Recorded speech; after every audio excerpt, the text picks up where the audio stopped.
So a little bit about me. I was born in Taiwan, raised in the US. I was a journalist for a while, and now I do my own, I started my own PR firm. But that has nothing to do with my relationship with Jason, actually. So the reason why I know Jason was because about 4 years ago, when I was living in China, I was going through a pretty dark period of my life. It was to the point that I was questioning, what's the point of me being in this world? I feel like a leftover. I feel like an extra. And I just didn't feel like I was needed at all. And that feeling could be quite detrimental. A very good friend of mine at that time said, Jenny, you need to go see someone. I'm like, no, I'm Jenny Hsu. I can tough this out. Don't worry about it. I can do this. But that turned out to be not true. I was not in a good place. And the only way that she convinced me to see someone was to say, if something happened to you, who's gonna look after your cats? And then I thought, oh, right, 𝗶𝗄𝘁𝗄𝗿 and Hannah, someone needs to take care of them. And that's how I got to know a lady named Melissa. And Melissa is a life coach that both Jason and I share. About 2 years ago, during one of my conversations with Melissa, she said, I got permission from this client and I would like to tell you about him. I think that you guys could work really well together. I don't know what's going to happen, but I just feel like you two should be friends. And it turned out to be Jason.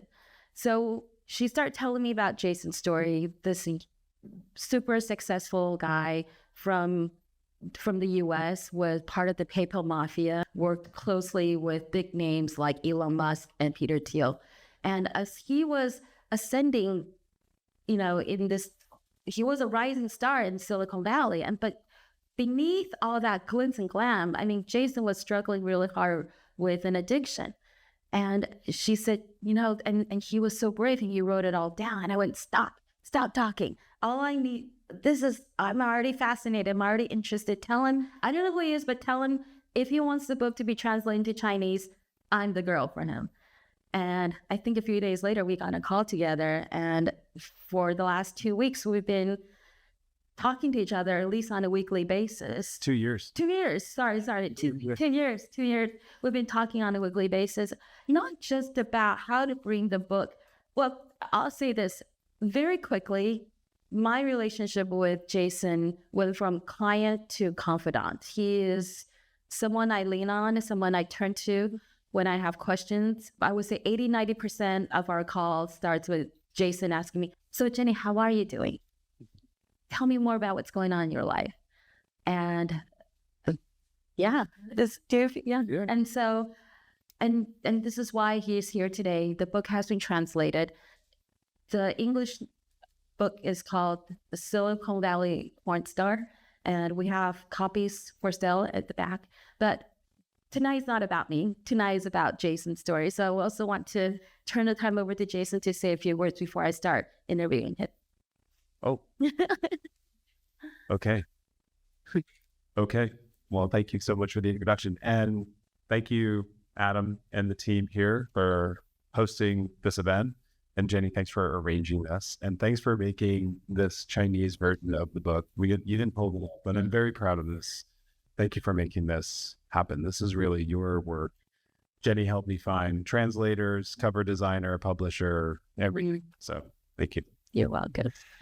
Yeah. Do you want to go? Oh, sure. Well, where should we start? Well, I'll start. Okay, so Jason, your book is called Silicon Valley Porn Star. It's still embarrassing every time. It took me 3 years to write the book. It's been out for 2 years. It's still embarrassing every time. Yeah. Well, tell me about the title, because I feel there are two parts of this title. There's the Silicon Valley part, and there's the porn star part. So why don't we start with the Silicon Valley part? Why Silicon Valley? What were you doing there, or were you there? Yeah, no, I grew up in New Jersey, on the East Coast of the United States, and pretty normal life. Kid, played soccer, was a Boy Scout, had an older sister, grew up in the suburbs. and then went off to college in Colorado, went to the University of Colorado, studied chemical engineering, and then went off to California to go to graduate school. And that was in late 1999. And that was during the first dot-com boom. Late 99 was kind of the peak. Maybe early 2000 was really the peak. And then everything crashed in April-ish 2000. And so I got to Silicon Valley. I started my master's degree program, and all my classmates had work experience, and I felt like I should get some work experience. And so I went and I got a job at this company that turned into PayPal. And so I got a job. I think the day I started, we had 14,000 users. And within a month, we had 100,000 users. And a month after that, we had 1 million users. And I was just looking around going, oh my gosh, I think if I drop out of school and work here, maybe I can make some money on my stock options or something. And I can always go back to school after if it doesn't work out. And my parents thought I was crazy, but I dropped out and it worked out. I eventually went back and finished my degree. Right. Yeah. Tell us about what was it like working for PayPal at that time and the rocket ship progression that you guys experienced. Yeah, well, within 3 years of me starting there, the company went public, had an IPO, and then got acquired by eBay for $1.5 billion, which back then was a huge number. It's still a big number. Huge. It was still a big number. I feel like back then it was even bigger. And it was really intense. It was really crazy. Silicon Valley, the energy in Silicon Valley at the time was really frantic. So much was going on. And so many new companies were getting born. And then after the PayPal experience, all these people I worked with went and started new companies. And so I don't know how familiar this group is, but the people who worked at PayPal went on to start YouTube, Steve Chen from Taiwan, a company called Yelp, LinkedIn. Sequoia. Well, he didn't start Sequoia. My boss, Roelof Wynn, became the head of Sequoia Capital, maybe the most important venture capital fund in the world. Elon went off and started Tesla. Then he started SpaceX. I mean, and there's more. It's just pretty incredible what the group went off and did. And so I was very lucky to be in the middle of this group that had all of these amazing job opportunities after that. But we still haven't gotten to why there's importance. Oh yeah, I'm getting there. I'm getting there. So yeah, so I did not have a career as a porn star. I just worked in. I know he doesn't, but and there's nothing pornographic in the book. I want to make that clear too, because I feel like at times people have been scared. Yeah.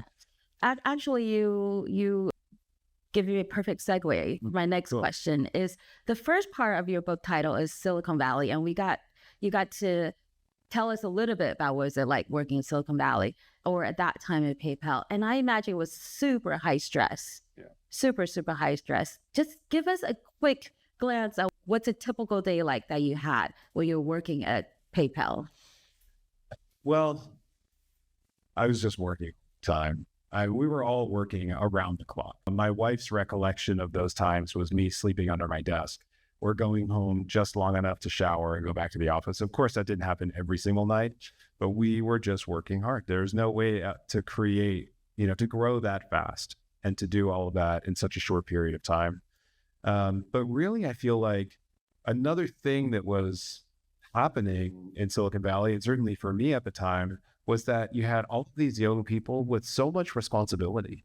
I mean, I was just in my mid-20s. The CEO, Peter, at the time, I want to say he was 35 or something like that. I mean, he was a kid. It was like kids managing kids, building multi-billion-dollar companies, and it wasn't just PayPal. It was happening all over the place. So we were all just trying to figure things out as we went. And we didn't really have a lot of guidance because this was Internet 1.0. We didn't have all the veterans from 1.0 helping in version 2.0. It was just, you're recruiting people who are coming out of kind of legacy companies and legacy industries who are really struggling in the culture because it was so different.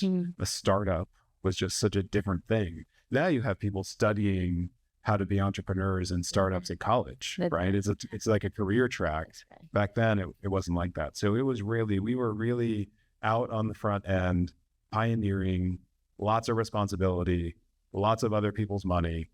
And yeah, it was very stressful. Some people, when they deal with stress, sometimes they turn into alcohol, or they golf a lot, or they watch TV. What was your way of relieving your stress at that time? For me, it was port. Yeah, which really kind of started a little bit when I was in college. But this was around the time that it started to go from maybe like a habit to like, it wasn't maybe quite a drug at that point, but maybe it was becoming a drug. And it was during that time that, you know, when I first started looking at porn, it's always awkward to talk about, but it was just still images on a screen. But then internet bandwidth started to get bigger, and then you had videos, and then you had high resolution videos with sound, and it was just all available instantly with a click of a button. Yeah. And so feeling stressed, feeling bored, feeling anything, it turns out, feeling anything, it was like I could open up my laptop or go on my computer and get lost in the screen and not have to feel anything. It was a numbing agent. It was a numbing agent. But then at some point it wasn't enough. And then it turned into hookups. And I had a girlfriend, and then hookups turned into affairs. And my girlfriend became my fiance and then my wife. And then before I knew it, I was leading kind of a double life. Some would say our external chaos is a reflection of our internal chaos, is something that we're trying to run away from, or something that's haven't been properly addressed. If you were to think back, what was that one thing that probably wasn't properly addressed that drove you to develop that habit? I think it was two things. I had some traumas in my childhood, which I talk about in the book. When I was very young, my parents got divorced and my father moved away. I think I was 6 or 7. And that was traumatic. And I didn't understand actually that traumatized me until I was in my 30s in therapy. And it came out one day and I was sobbing on a couch with this, like, that I missed my dad. And I didn't even know that it was in there. So that was really fascinating. When I got a little bit older, my mother, when I was in about 6th grade, she fell into a pretty deep depression. It probably started when I was like 4th, 5th grade, but I was less aware of it. But she kind of disappeared on me because she was either sleeping or heavily medicated. So even if she was awake and walking around the house, she was kind of like had a glazed look on her face and just like not really emotionally there. That's traumatic for a young child. And then to cap things off, she had remarried a man who had some issues with anger. And I was very afraid of him. And he occasionally hit me, certainly yelled at me a lot, yelled at my sister. He was angry and violent, and I was very afraid of him. And so, I mean, any kid, like developing in that kind of environment there's something missing there, like healthy attachment, that love that I kind of needed at that time of my life. And so you asked was there anything that kind of drove me there? I feel like that was part of it. So I didn't really have a solid foundation. And then the flip side of that is I was by myself a lot, watching a lot of television, watching a lot of movies. And in the movies and TV, it's like, who's the successful man? It's the guy that has the money and the Ferrari and the, attractive women are want him, and he's got the big house and he's got all the success. And so the big title, whatever. And so that's what I need to do. Right. If I do those things, I'll be happy. So tell us about that, Jason. Yeah, well, I mean, that's what happened. So in my early 20s, I kind of fall into this PayPal thing. And by my mid 20s, I've now made more money than I ever imagined I would make, more money than my parents had made in their whole lives of working. So then I felt guilty about that too. But also I just didn't have a solid foundation, and my ego swelled, and I thought, oh, I'm now a successful man. I'm supposed to go buy fast cars and go get women. And that's what I did. And I thought those things would make me happy. And not only I was supposed to get that, I think I'm entitled to those things. I deserve those I things. deserve those things. Yeah. There was a strong sense of entitlement. Right. Yeah.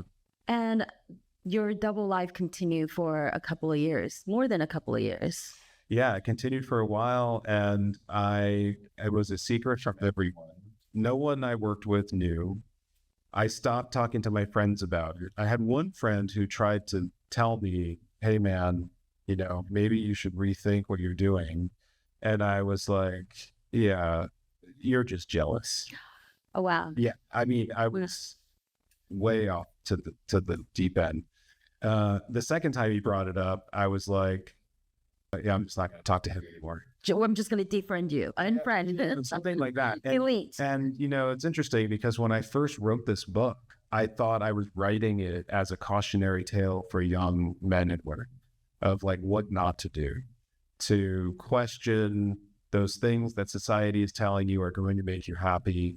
I got those things. I still wasn't happy. Let me just demystify that for you. By the time I was done and reading the final drafts, I realized, and my daughter got older, I realized young people don't want to hear any advice from me or maybe anyone. But also that like going through those trials and difficult periods is part of life. And it certainly now has made me who I am today. And so my ability to take a young person by the shoulder and say, listen to me, I'm telling you, it's not all you think it's going to be. They're not going to hear me. Like I might as well be speaking Mandarin. Like my friend might as well have been speaking Mandarin to me. I just couldn't hear what he was saying. Yeah. And yeah. So what happened? I mean, you were living this double life. You were you're working. Got carried away with it. Sorry. Probably 18 hours a day at the office, if not more. Well, I mean, I was working all the time. You're working all the time. But it wasn't all work, right? It was managing my double life too. It was creating opportunities to hide my time, creating opportunities to hide where I was spending my money, right? It was a mess. And so eventually that's exhausting. Yeah. I mean, eventually I got caught. Yeah. Well, tell us about that wake-up call. What happened? What was the turning point that made you say, oh, not only my friends was right, I need to change. This is not okay. What was that turning point? Yeah, there were two. There was like, I feel like life gives us these wake-up calls in like doses, right? And like you get a little one, and then if you don't wake up, you get a little stronger one. Right. And then maybe a bitch slap on the face. Yeah, exactly. I've had that. So the first one was a venture capitalist. I still am. And one of the employees from one of the portfolio companies that we had invested in invited me back to her apartment after happy hour. And I went. And not much happened, but a few months later, she complained to the CEO that she felt very uncomfortable with what had happened. And that was the first time that I had kind of crossed that boundary. And the CEO was avoiding me for a while. I had no idea why, but I kind of had an idea why. We finally get on the phone and he says, hey, this is a really good situation. We don't know what's going to happen. And so I felt like I had to tell my wife, and I told her, and I told my life coach. And that was the first kind of hint that like, hey, you're now taking more risk. And now you're jeopardizing your marriage, your career. Like you need to stop. And then about a year later, and I was on good behavior for a while, maybe even more than a year. No, about a year. And then about a year later, I got caught again. And then I couldn't say, hey, this is the first time. And when I got caught that second time, the life coach was like, this isn't the first time. This isn't the second time. You have to tell the truth. I know something's going on there. And I resisted it. And finally she said, if you don't share your secrets, you'll never get well.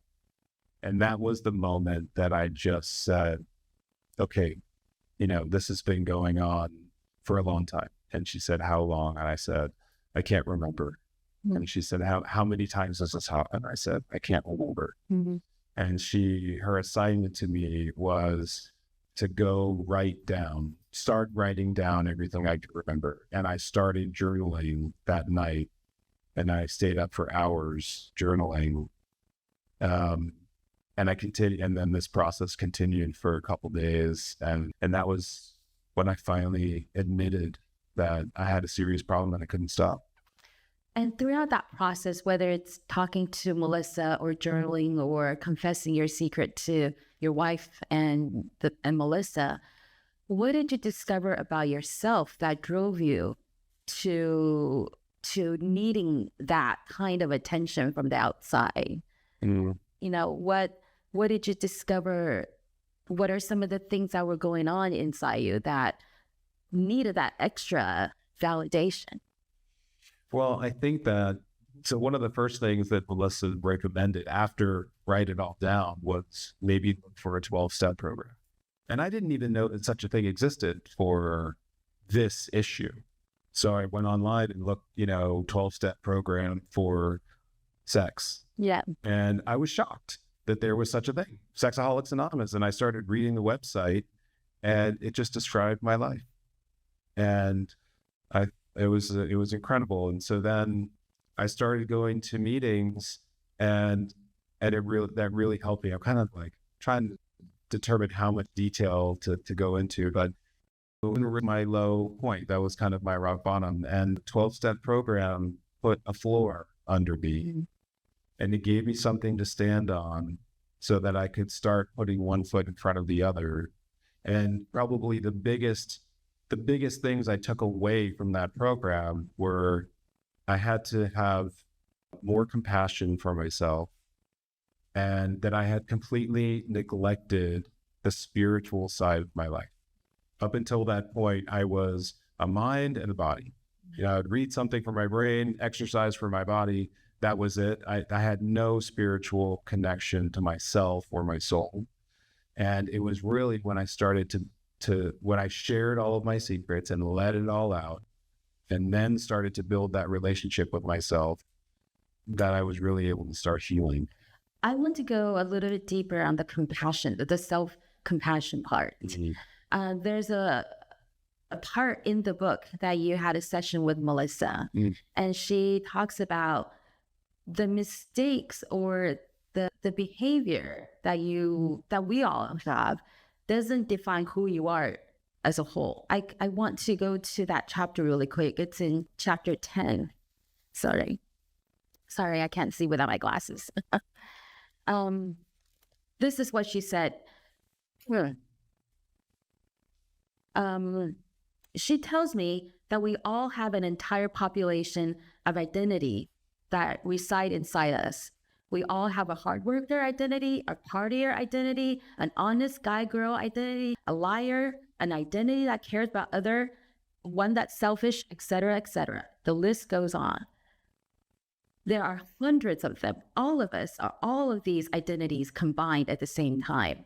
Our personality that the world sees on the outside is the external expression of the identities inside of us that are most active and prominent. Mm-hmm. Can you elaborate on that part? What did she meant by the different identity within us? What was that identity that drove you to be that Jason in the Silicon Valley Jason? Mm-hmm. Yeah, so, this is where the name porn star comes from in the title. When I first had a little bit of a small wake-up call that I didn't really pay attention to, but I at least started saying, oh my gosh, I'm taking more risk.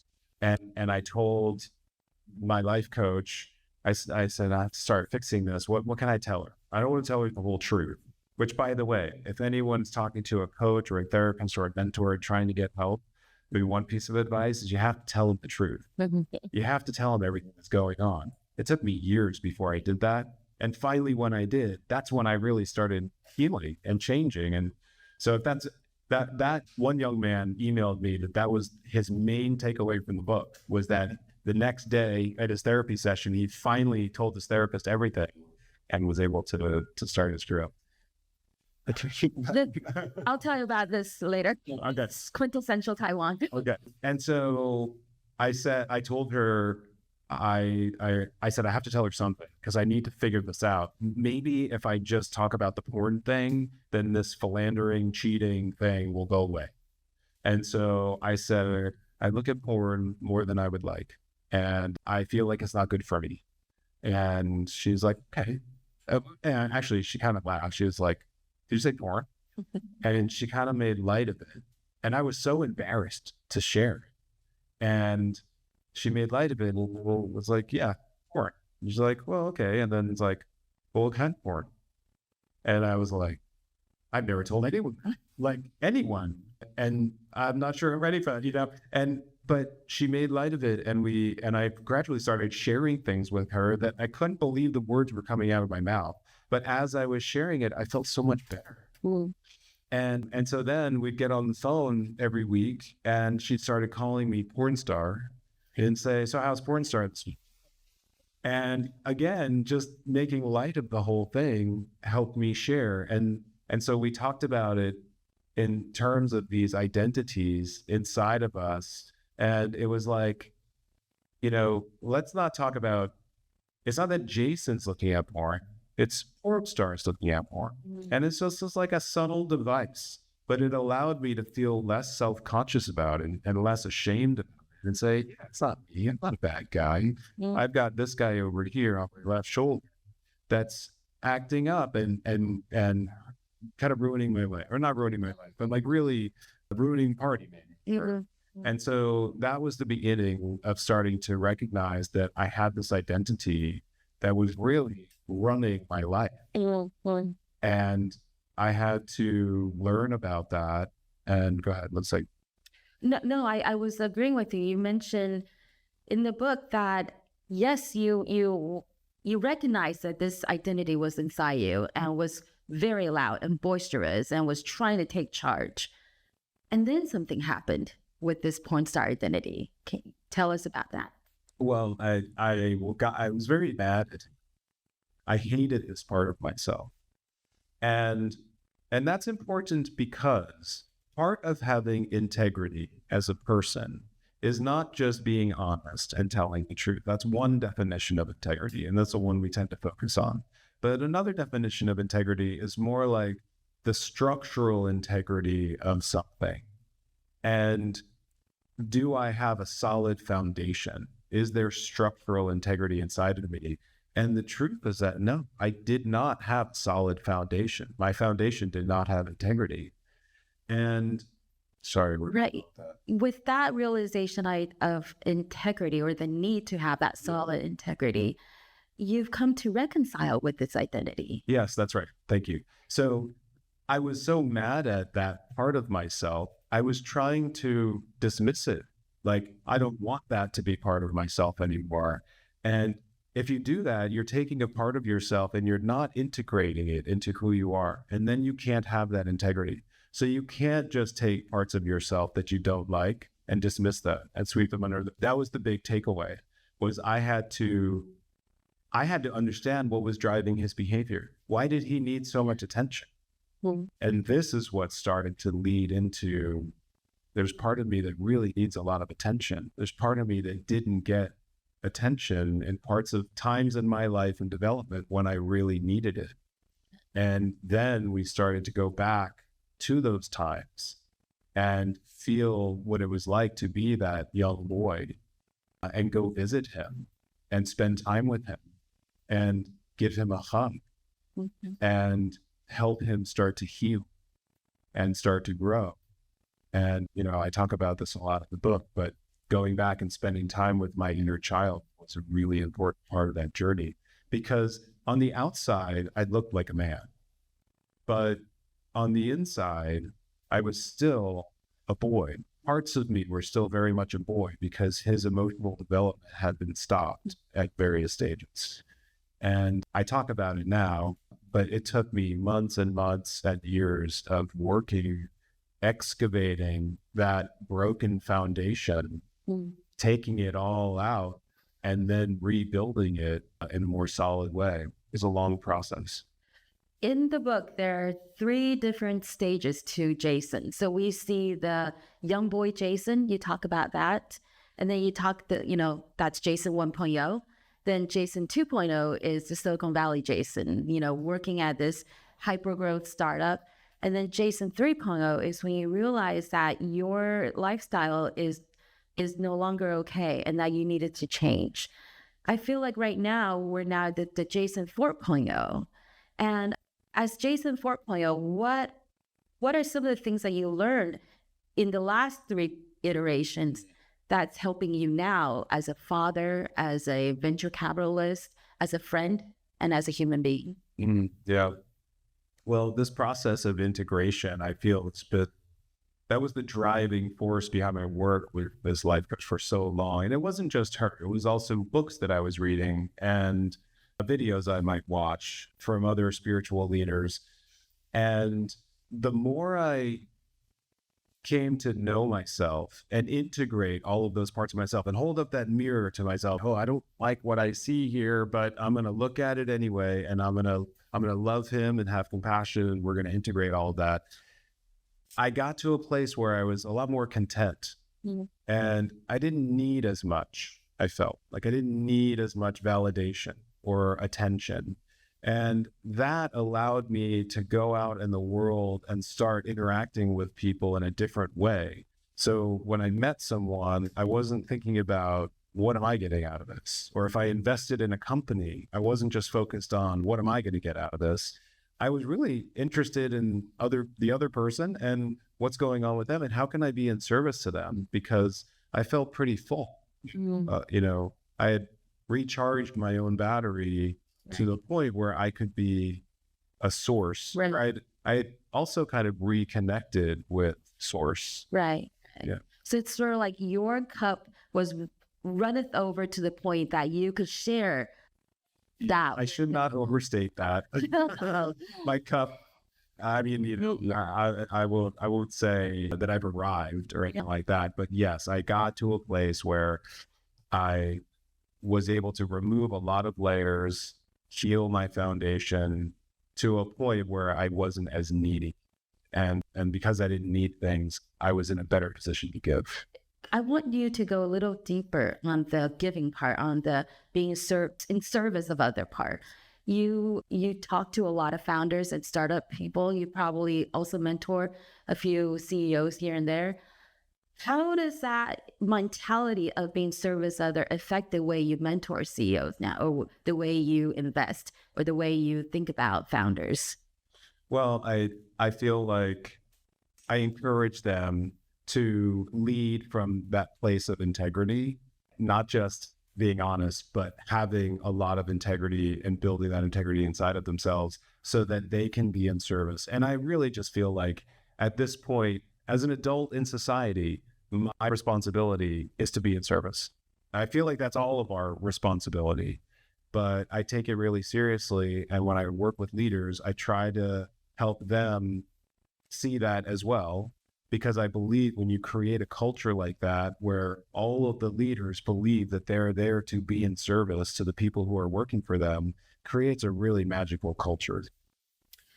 If I needed to say there was a victim of this, another thing would be your wife.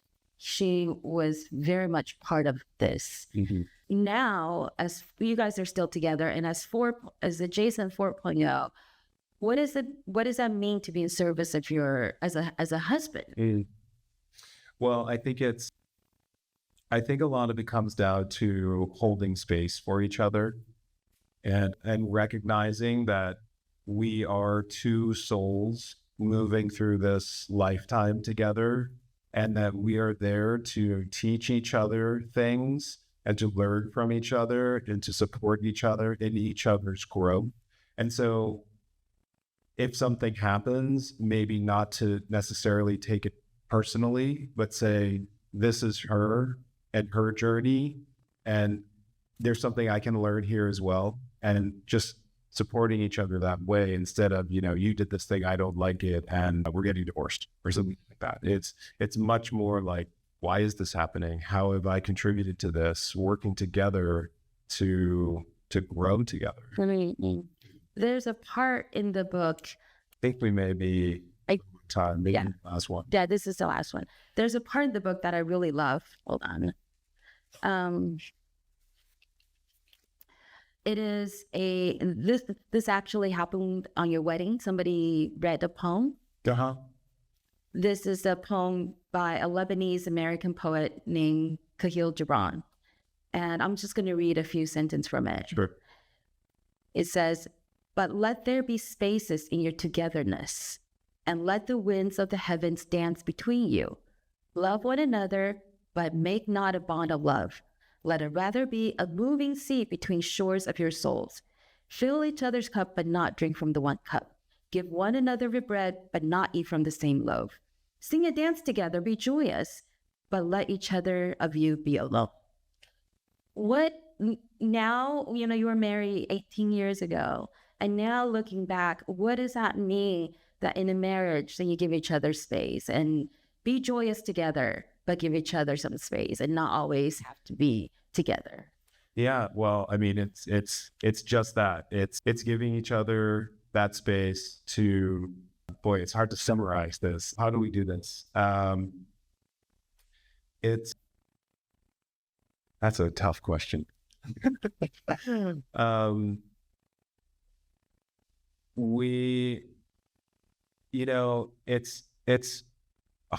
a lot of it comes back to holding that space for the person. And if they're going through something, not being worried about, what does this mean for me? Not take things personally. It's not just taking it personally, but it's like, if she has something that's going on in her life, it's just being there for her. In a weird way, it's like, in that moment, I need to be her roommate, not her husband. I need to just hold space for her to vent or to share or to process or to work through something, and not be afraid of, how is this going to affect me? And similarly for me, if I'm going through something, she needs to be able to hold that space for me. And that's hard sometimes to do. It's because we all tend to get so close. And so it takes a little bit of space to do that. Right. Yeah. I've seen Adam giving me the 1 minute sign. Now we have 0 minute left. But now I want to open the floor to all of you to ask any questions that you have for Jason. We might need to pass a mic around. Yeah. Sure. Hi, Jason. Everyone. My name is Diana. I'm Taiwanese from Taipei. I'm come from the startup companies, cybersecurity industries. And I really appreciate your so honest tonight to share your stories. I have a couple of questions. One question is I personally also have much younger than you. Sorry. But yeah, Don't be sorry. Sure. Yeah, if I did go through some pain in the past years, some dumbness, I wouldn't accept your speech knowledge. And I realized that only young people, they have to go through the painfulness. They have to listen to you, listen to similar people's speech. But I just finished the book by Matthew Perry, Chandler's. Yeah. And his stories are so very similar. Sorry. Oh, of course, different colors, different lives. Yeah. So many ways, people really have to go through break. I agree 100%. We were just talking about this before this talk today. But for young generation like me, I was born in 1988. We have in Taiwan. This is a very prosperous, rich country. we have TSMC. I have very rich family and good salary, star knowledge. So that's why we have so rich raw materials. I feel we're mind and spiritual is so fortunate. And so we are suffering some psychological Well, personally, I'm not from the hard drug. Oh, drug is not possible in the US. Taiwan, it's illegal to get access to drugs. Well, you're suffering with personal or romantic relationship. Oh, you and I should talk. Yes. Like, so a person to you is glowing.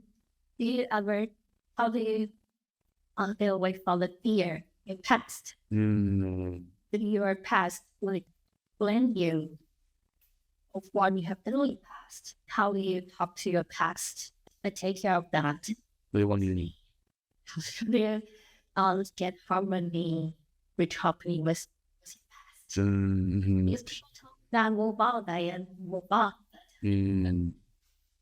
Yes, well, if it was that easy, it's just not that easy, right? If someone says move on, you can hear those words, you can think those words in your head, but the things that are operating are much deeper below the surface. It's your subconscious, it's your soul, it's all of these things are much, much deeper. And so the answer that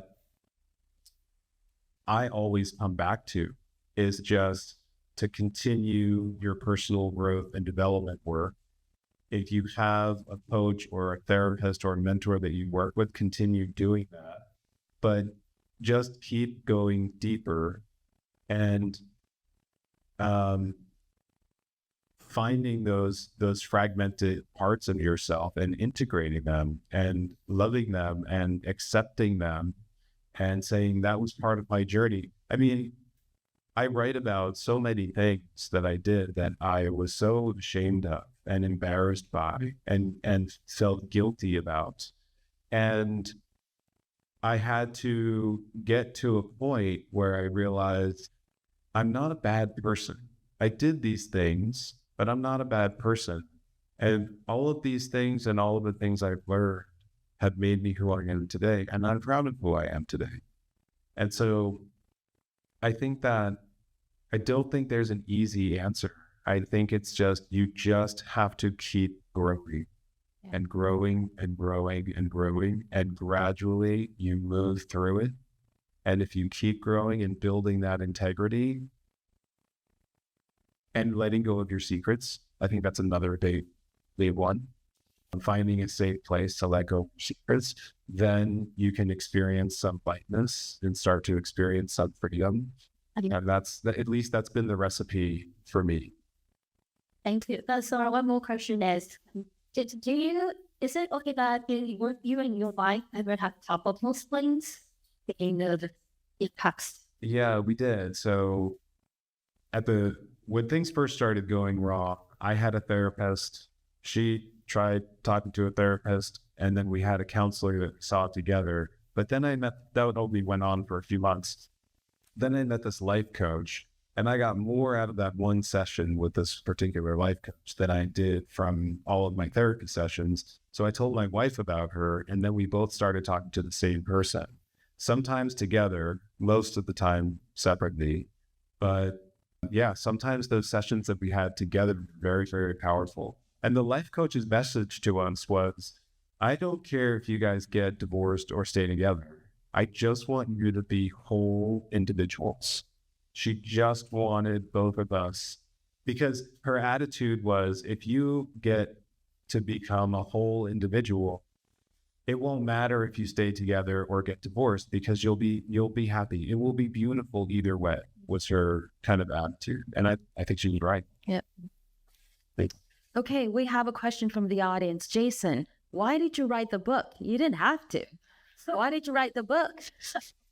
So I could come here and talk to you guys. That's right. I wrote the book. I started to say this earlier. When I first started writing the book, I thought it was to be a warning for young men of what not to do. By the time I was finished, I realized, young people don't want to hear that, but hopefully it can still be a warning. But the people who were really resonating with the book were men closer to my age, middle-aged men, who had gone through some really difficult thing, and women, by the way. A lot of women, in fact, most of the Amazon reviews, I think, are from women. That's right. And a lot of them start with this: I'm not the target audience, but I got so much out of this book. And so that was interesting, that it turned out that middle-aged folks, men and women, who had gone through some kind of difficult and traumatic experience and found themselves in a really dark place. You know, one of the worst parts about being in that dark place is that feeling that you're alone. Mm-hmm. And so all of a sudden it was like, oh, I'm not alone. Other people are here too, or have been here. And maybe this is a way that I can get out. Yeah. Even if the way you got into the dark was different, it doesn't have to be a porn addiction. It could be a setback that you don't expect. It could be a dissolving marriage that's really traumatic. There's lots of ways that people find themselves. And so I wanted to write this. I wanted to share this so that people could learn, and I wanted to be in service. So really the primary reasons. I also got a lot out of it. That's not why I did it, but once it was all done, I got so much out of sharing this. Anne-Marie, I mean, your wife knows about this book. Oh, yeah. What's her reaction when you said, I'm going to write this book? And second part of that question is, you know, she had to deal with a partner who was dealing with infidelity. And what would you say to be, what would you say to be the advice to those who are dealing with a partner who is struggling with, you know, this type of issue? Yeah. Yes, Anne-Marie knows, and was very supportive from the beginning. When it kind of evolved a little bit, because this life coach first started asking me to talk with other couples that were going through marriage problems, largely tied to infidelities. And as I was sharing this with men and women, they were crying, I was crying. People were like, you need to write this down. And so then I said, you know, Anne-Marie, would you be okay if I wrote all this down? And she was like, yeah, because I think we both felt a strong sense that if anyone can learn from what we went through, then we want to share it. That was the big thing. This is a question about you as a father. What would be the one thing you want to give to your son? And what if he said, let me go through this journey myself?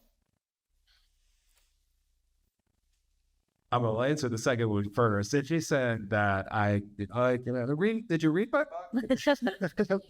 Milo is only 7. Right? He's only 8. You know, hopefully he wouldn't feel like he needs to do it, but I kind of agree with what you said, that in some ways it is these journeys that define us and help us grow. And so I think the thing I am trying to give him the most is, while he's a child, protecting his innocence as long as possible, being that secure anchor attachment point that he needs with primary caregivers, and just being there for him. So he knows that we're there. The love is unconditional. I think at this age, that's kind of all they need. As he gets older, and my daughter's 14 now, and so now we're starting to think about like rites of passage. How do you help an adolescent transition into adulthood? Because that's another place where I got lost. I was running around. I looked like an adult on the outside, but inside, emotionally, I was partly a child, partly an adolescent. And very little of me, I think, had made it to adulthood at that point.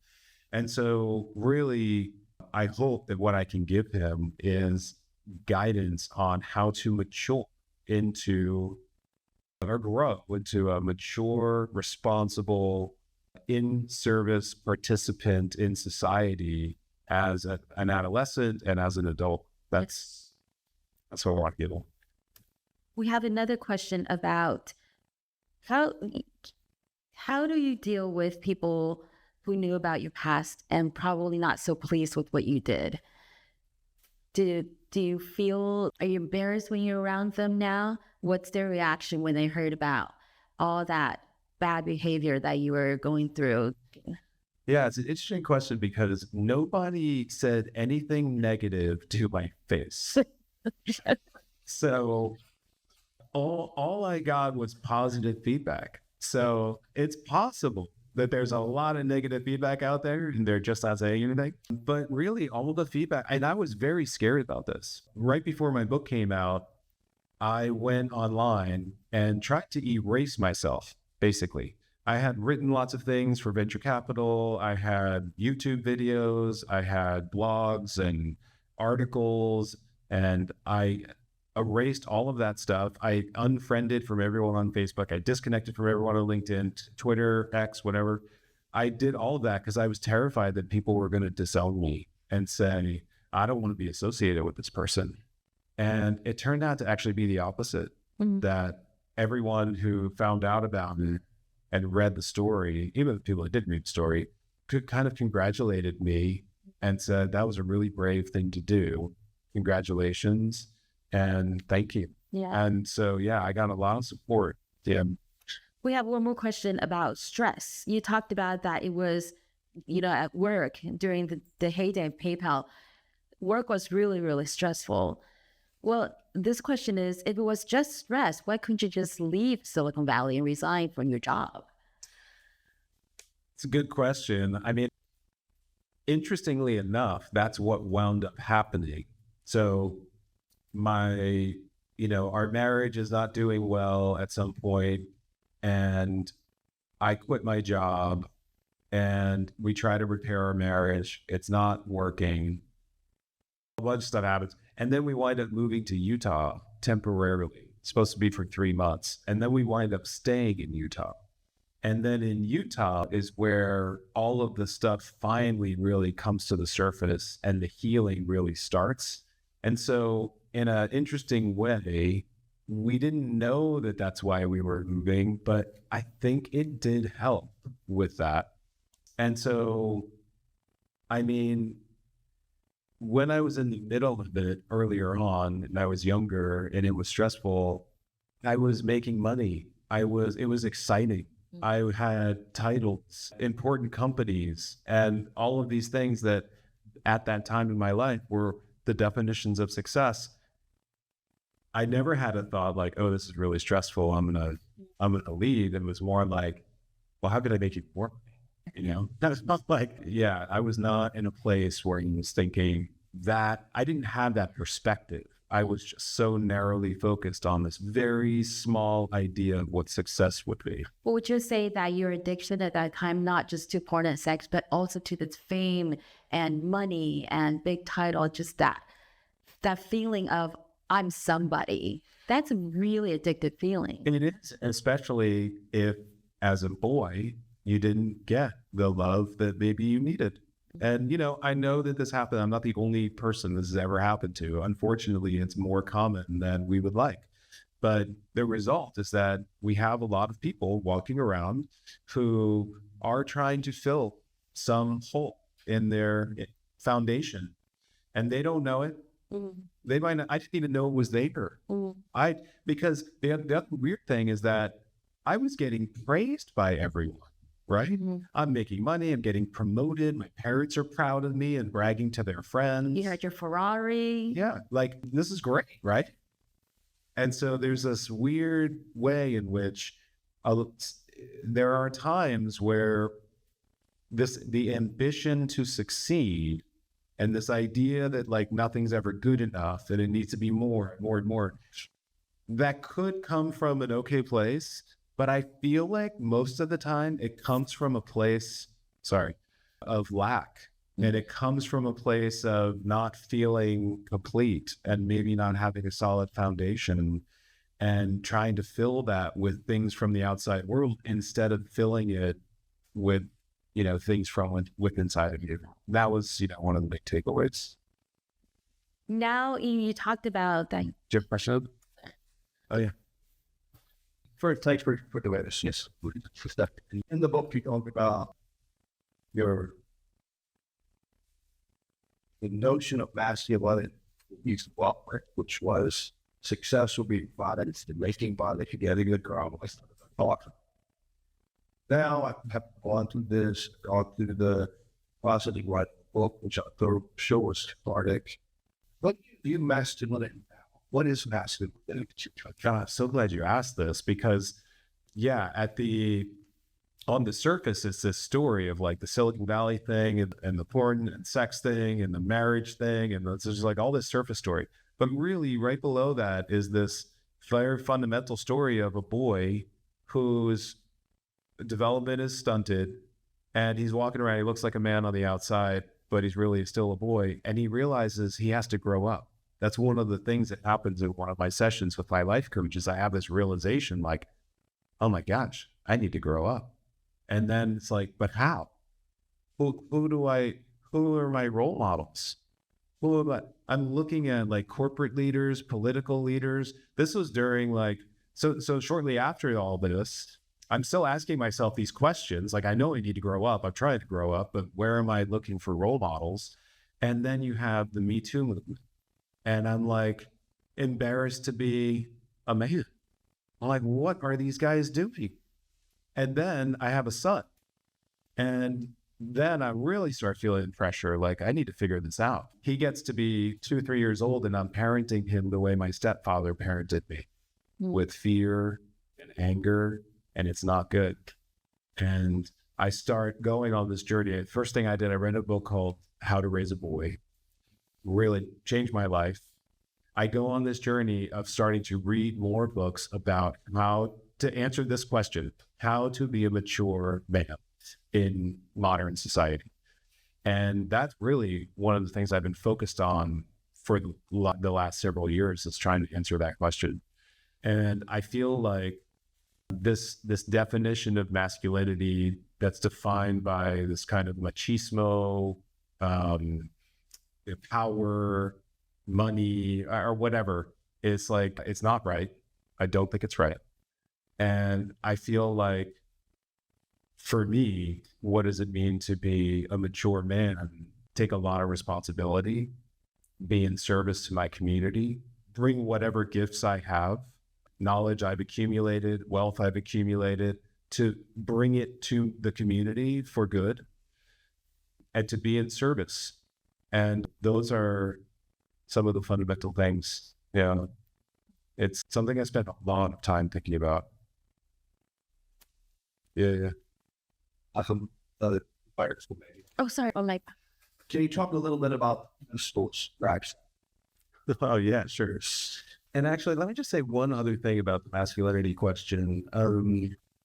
You know, there's this idea that like sensitivity is not masculine or something like that, but it's so men are very sensitive. In fact, sometimes it's that, I don't want to say oversensitivity, but it's that sensitivity that causes men to create that shell around them where they have difficulty connecting. It's because the core is so soft and tender that you can't let anything touch the core.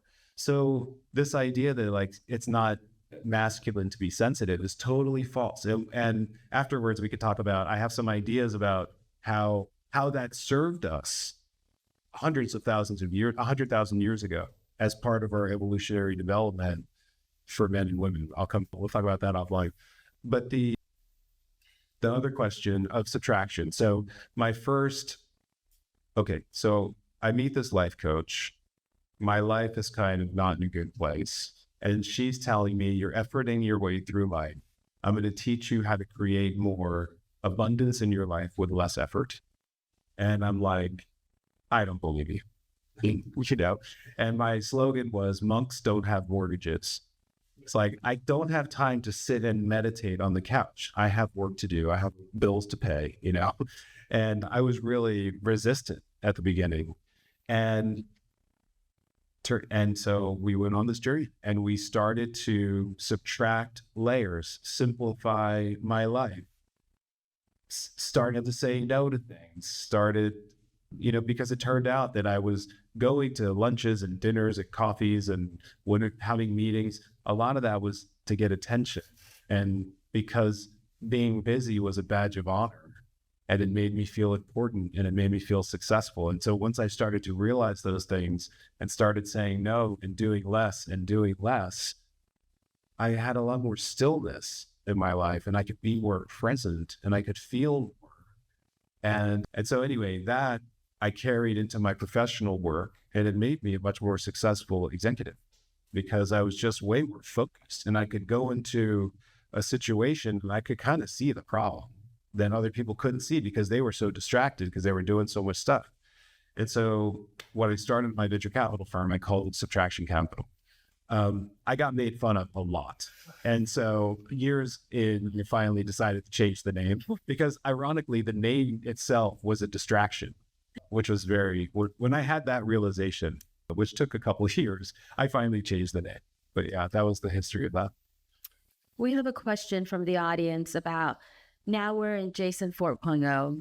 If we're to look back, what would be the advice you would give to Jason 2.0, who was rising high in Silicon Valley?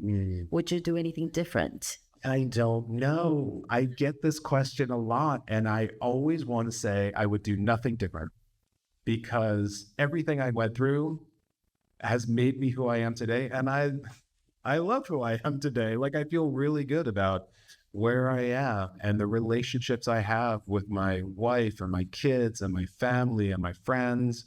I feel fulfilled in my work. I feel very proud of the book. I feel so proud that it's touching people and helping others, and I'm in service in that way. And so the temptation is to say, I wouldn't do anything different. And I think I would just, I don't know, maybe I'd just like walk alongside of him or something. I don't know. It's a tough question. Well, and I have another question for you is, how would you advise young entrepreneurs at the beginning of their journey? How could they achieve more fulfilling, more rounded success, not only business, but also personal in life?